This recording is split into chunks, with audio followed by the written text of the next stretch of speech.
Rich man threw hot coffee at a veteran biker, begged for mercy 20 minutes later. Hook.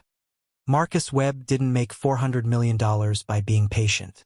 When the waitress at the small-town diner took 3 extra minutes to bring his coffee, he let her know she was incompetent. When she apologized, he called her pathetic. When she brought his order, he found the eggs slightly overcooked. So he did what Marcus Webb always did when people disappointed him. He made them pay. He stood up, grabbed his scalding coffee, and threw it directly in her face. She screamed. Customers gasped. And one man, a quiet biker who'd been eating breakfast alone in the corner, slowly stood up. Marcus didn't know this biker was Danny Morrison, decorated Marine Corps veteran with 2 Purple Hearts and a Medal of Honor. Didn't know Danny had spent 18 months in a Taliban prison being tortured. Didn't know that throwing coffee at a waitress in front of Danny was about to become the most expensive mistake of his life. What happened in the next 20 minutes didn't involve violence. Didn't involve police. What happened was so brilliantly calculated, so perfectly executed that Marcus Webb, billionaire real estate mogul who'd never apologized for anything in his 52 years, ended up on his knees begging for mercy from a man who'd paid his bill with crumpled singles. The Morning Star Diner in Millbrook, Kansas had exactly 14 tables, a counter with 8 stools, and the best biscuits and gravy within a 100-mile radius. It had been serving breakfast to locals since 1962, and everyone who lived in town had memories tied to that place. First dates, anniversary breakfasts, celebration meals after Friday night football games. Cheryl Watkins had worked there for 11 years. At 43, she was a single mom raising 2 teenagers on tips and a minimum wage-based salary. She was good at her job, remembered regular orders, kept coffee cups full, had mastered the art of being friendly without being intrusive. Her feet hurt constantly from standing all day, but she smiled anyway because good tips meant her daughter could stay in the dance program she loved. This particular Tuesday morning started normally. The regulars filtered in, farmers in overalls, construction workers grabbing quick breakfast before job sites opened, elderly couples who came every morning for the senior special. Cheryl knew everyone's order without asking. The biker was new, though. He'd rolled in around 7 a.m. on a Harley that was old but meticulously maintained, parked it carefully away from other vehicles, and taken a corner booth. He was maybe late 40s, with a neatly trimmed beard going gray, wearing a leather vest with military patches and a faded Marines insignia. He'd ordered coffee, eggs, bacon, hash browns, and had said please and thank you, in a voice that was quiet but carried authority. Cheryl liked him immediately. There was something solid about him, something that reminded her of her grandfather who'd served in Vietnam. At 7:30, Marcus Webb walked in. Everyone noticed. You couldn't not notice Marcus Webb. He wore a suit that probably cost more than Cheryl made in 3 months. His watch was a Patek Philippe worth more than her car. He carried himself with the absolute certainty of someone who'd never been told no in a way that mattered. Marcus was in Millbrook closing a deal, buying up farmland from families who couldn't keep up with property taxes, planning to develop it into luxury housing that locals couldn't afford. He'd driven through town sneering at the small houses and old trucks, the simple lives that he found both amusing and contemptible. The Morning Star Diner was the only place open this early, so Marcus had no choice but to eat there despite it being obviously beneath his standards. He sat down without waiting to be seated, chose a table near the window, and immediately started typing on his phone without acknowledging Cheryl's greeting. "I'll be right with you, sir," Cheryl said cheerfully. "Coffee. Black. Now." Marcus didn't look up from his phone. Cheryl swallowed the irritation. She'd dealt with rude customers before, and brought him coffee within a minute. "Do you need a moment with the menu, or egg white omelet? No cheese. Spinach. Whole wheat toast, dry. Fruit, not potatoes. And make sure the eggs aren't overcooked. I don't eat rubber." "Of course, sir. I'll put that in right away." Cheryl turned in the order, noting to the cook that this customer wanted it perfect. But it was the morning rush, and the Morning Star wasn't set up for complicated modifications. Their whole wheat bread had run out yesterday and wouldn't be restocked until the afternoon delivery. The cook did his best, subbing regular toast and making the eggs carefully. For minutes later, Cheryl delivered the plate with an apologetic smile. Sir, I'm sorry, but we're out of whole wheat bread. I brought regular toast on the side in case you'd like it. And Marcus cut her off. Are you stupid or just incompetent? The nearby conversations faltered. People glanced over. Sir, I apologize for. I specifically said whole wheat. How difficult is that to understand? Do they let anyone work here? Or did you have to prove you were useless first? Cheryl's face flushed red. I'm very sorry, sir. I can. You can do your job correctly, that's what you can do. Do you have any idea who I am? I'm Marcus Webb. I own buildings in New York City worth more than this entire pathetic town. And I have to sit here being served by someone who can't follow simple instructions. The diner had gone completely quiet now. Cheryl was blinking rapidly, trying not to cry. I'll see if there's any bread in the back. Marcus picked up the toast and threw it on the floor. I don't want your apologies. I want competence. He cut into the eggs, took one bite and slammed his fork down. These are overcooked. Exactly what I told you not to do. Unbelievable. Sir, I can have the cook make fresh ones.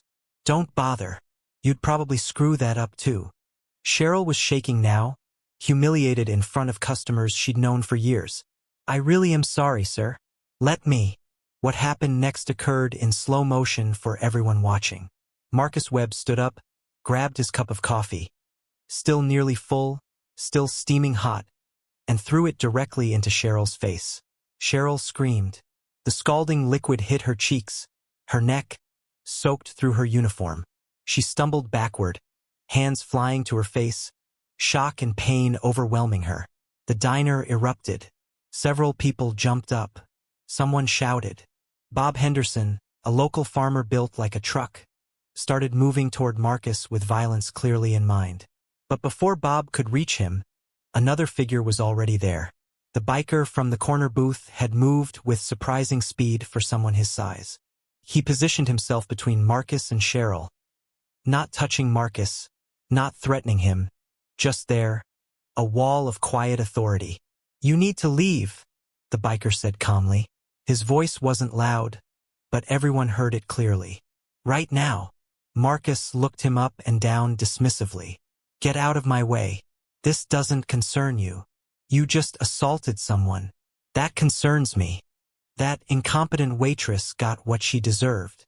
Maybe next time she'll do her job properly. Now move before I have you arrested for harassment.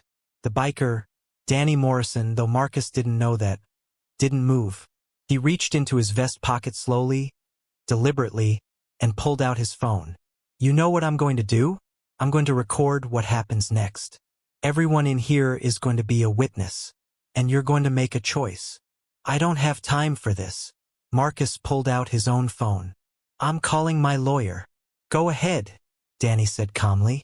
While you do that, I'm calling someone too. See, I know you're Marcus Webb. I know you're here to buy the Morrison farm. That got Marcus's attention. You're a Morrison? Used to be my grandfather's land. He left it to my uncle who can't keep up with the taxes. You're buying it for $2 million. Planning to develop it for luxury housing. Probably make $20 million profit.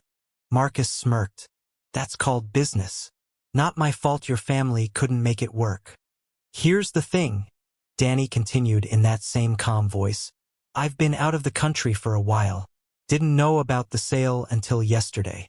Came back to pay my respects at my grandfather's grave before the land gets sold. But now I'm interested in the deal. See, I've got friends. Friends with money. Friends who owe me favors. Friends who'd be very interested in outbidding you on that property just to spite someone like you. Marcus laughed. You're bluffing. You rode in on a motorcycle that's 20 years old. You paid for breakfast in singles. You're nobody. You're right about the motorcycle. Bought it used in 1998. Kept it running myself. And I pay cash because I don't like debt. But you're wrong about the nobody part. Danny made a phone call, putting it on speaker. It rang twice before a woman answered. Danny? That you? Where the hell have you been? Hey, Sarah. I'm good. Listen, I need a favor. Remember that deal we talked about? The Morrison property? Guy here wants to buy it for $2 million. Think your firm would be interested in going higher? Danny, for you? I'd bid $5 million just because you asked. Who's trying to buy it? Marcus Webb. There was a pause. Marcus Webb, the real estate guy? The one who displaced half of Brooklyn for his luxury development. Oh, I'll bid $6 million. Tell him Sarah Chun from Chun Properties says hi and he can kiss my ass. Danny looked at Marcus. You hear that? Marcus had gone pale. Sarah Chun? You know Sarah Chun? Saved her brother's life in Kandahar. She's been trying to pay me back ever since. Never wanted anything until now. Danny made another call. Then another. By the fourth call, multiple firms were engaged in what was essentially an auction happening in real time, all because Danny Morrison had asked for a favor, all of them bidding against Marcus Webb specifically because Danny said this man had assaulted a waitress. The price for the Morrison property had reached $8 million. Marcus was sweating now. This is insane. You're costing me millions over a stupid waitress. Her name is Cheryl, Danny said quietly, his voice dropping to something dangerous. And you're going to apologize to her. On your knees. In front of everyone here. Or I make one more call, and you lose every property deal you've got in 3 states. I've got friends you don't want as enemies, Marcus. Friends in regulation, friends in banking. Friends who can make your life very difficult without breaking any laws. You can't. I already am. Your choice. Apologize to Cheryl, pay for her medical treatment, and walk away from this town forever. Or fight me and discover exactly how much damage one nobody biker can do to a billionaire who thinks money makes him untouchable. The diner was silent except for Cheryl's quiet crying as Bob's wife tended to her burns with ice. Marcus looked around at the faces staring at him. Locals who clearly hated him, a biker who had somehow mobilized what sounded like serious financial power, and a situation that was spiraling out of his control in a way money couldn't immediately fix. This is ridiculous, Marcus said, but his voice had lost its arrogance. I'm not apologizing to. Danny made another call. Hey Tom, it's Danny Morrison. Remember that congressional investigation you mentioned into illegal real estate practices? I might have a good candidate for you to look into. Marcus Webb. Let me send you some information about his business practices. Wait. Marcus's voice cracked. Wait. Stop. Danny looked at him without speaking. Marcus swallowed hard. The most expensive word he'd ever had to say was coming. I'll apologize. On your knees, Danny said. Like I told you. Marcus Webb, billionaire. Man who'd never bowed to anyone. Who'd built an empire on ruthlessness and arrogance. Slowly, humiliatingly, got down on his knees on the Morning Star diner floor. Cheryl, he said, his voice barely audible. I'm sorry. For the coffee. For the things I said. I was wrong. Louder, Danny said. Everyone should hear it. I'm sorry, Marcus said again. Louder, tears of humiliation in his eyes. I was wrong to treat you that way. I'm sorry. Danny looked at Cheryl, who was holding ice to her burned face. That good enough, ma'am? Cheryl nodded, too shocked to speak. Now the money, Danny said. Medical treatment. Lost wages. Compensation for assault. I'm thinking $50,000 covers it. You agree? Marcus nodded frantically. Yes, 50,000. I'll write a check right now. Cash, Danny corrected. You're going to go to the bank when it opens in 20 minutes, withdraw $50,000 cash, and bring it back here. And you're going to leave this town and never come back. The Morrison property? You're withdrawing your offer. Let someone else have it. Someone who won't price out the families who've lived here for generations. Done, Marcus whispered. All of it. Done. And one more thing, Danny said. Everyone in this diner? You're leaving them a $1,000 tip. Each. There are 17 people here. That's $17,000 for the trouble of having to witness your behavior. Marcus pulled out his checkbook with shaking hands and started writing checks. 23 minutes after he'd thrown hot coffee in a waitress's face, Marcus Webb walked out of the Morning Star diner financially poorer, utterly humiliated, and having learned that money can't always buy your way out of consequences when you meet someone who doesn't care about your billions. Danny sat back down at his booth. His eggs had gone cold. He didn't care. Bob Henderson approached him carefully. "Son, I don't know who you are, but that was the most amazing thing I've ever seen. How'd you do that? How'd you get all those people to help?" "I didn't do anything special," Danny said. "I just called in favors from people I helped when they needed it." Combat teaches you that relationships matter more than money. Loyalty matters more than power. And people remember when you save their life or their brother's life or their company. They remember, and they pay it back. Cheryl came over, still holding ice to her face, tears in her eyes. "Why did you do that for me? You don't even know me." Danny looked at her kindly. "My mom was a waitress, worked at a diner just like this one, dealt with customers like Marcus Webb every day. Came home crying more times than I can count because people thought they could treat her like garbage just because she served them food. I was 10 years old, watching my mom get disrespected, and I couldn't do anything about it. I swore if I ever could do something about it, I would." He stood up and put $40 on the table for a $15 meal. "Your face is going to be okay? You need a ride to the hospital." "Bob's wife is taking me," Cheryl said. "But thank you. Thank you so much." When Marcus returned with the cash, both the $50,000 for Cheryl and the $17,000 for the other customers, his face was blank, defeated. He handed over the money without a word and left immediately, his rental car kicking up dust as he fled Millbrook like it was cursed. The story spread through town within hours. By evening, everyone in Millbrook knew about the biker who'd made a billionaire beg for mercy without throwing a single punch, just by making phone calls and standing up for a waitress who nobody thought had anyone in her corner. Danny stayed in town for 3 days, attended his grandfather's memorial, helped his uncle figure out a better deal for the property. Sarah Chen's firm bought it for $8 million with the agreement it would be developed as affordable housing for local families. Visited the diner every morning and left massive tips. On his last morning, Cheryl brought him breakfast and sat down across from him. Her face was healing, the burns not as bad as they could have been thanks to quick treatment. "I keep thinking about what you said," she told him. "About your mom being a waitress. About not being able to help her when you were 10. Yeah. You helped her by helping me. You know that, right? Somewhere, your mom knows what you did." Danny's eyes got bright. "I hope so. She passed away 6 years ago. Cancer.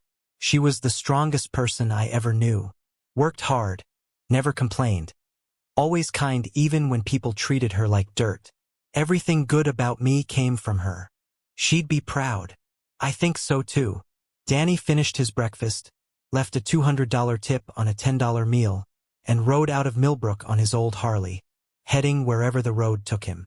But the story didn't end there. It spread online.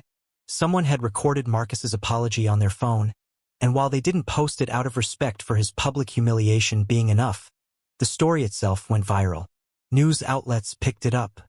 Social media exploded with discussions about how service workers are treated, about wealth and arrogance, about the power of standing up for others. Marcus Webb's business empire took massive hits. Partners distanced themselves.